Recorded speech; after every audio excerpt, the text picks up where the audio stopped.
Biografi singkat Imam Syafi'i. Nama lengkap Imam Syafi'i adalah Muhammad bin Idris bin Abbas bin Utsman bin Syafi'i bin Asai bin Ubaid bin Abdu Yazid bin Hashim bin Al-Muthalib bin Abdul Manaf bin Qusay bin Kilab yang juga merupakan kakek Rasulullah Shallallahu Alaihi Wasallam. Imam Syafi'i lahir pada tahun 150 Hijriah di Gaza, Palestina, sebuah perkampungan orang-orang Yaman.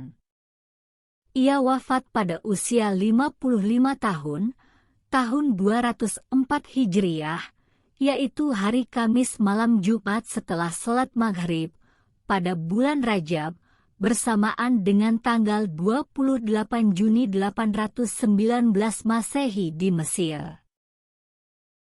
Dari segi urutan masa, Imam Syafi'i merupakan imam ketiga dari 4 orang imam yang masyhur. Tetapi keluasan dan jauhnya jangkauan pemikirannya dalam menghadapi berbagai masalah yang berkaitan dengan ilmu dan hukum fikih, menempatkannya menjadi pemersatu semua imam. Ia sempurnakan permasalahannya dan ditempatkannya pada posisi yang tepat dan sesuai, sehingga menampakkan dengan jelas pribadinya yang ilmiah.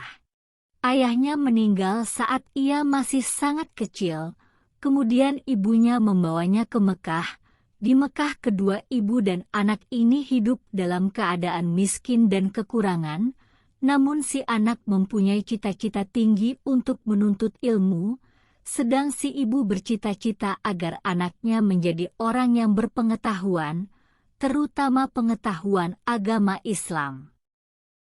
Oleh karena itu si ibu berjanji akan berusaha sekuat tenaga untuk membiayai anaknya selama menuntut ilmu.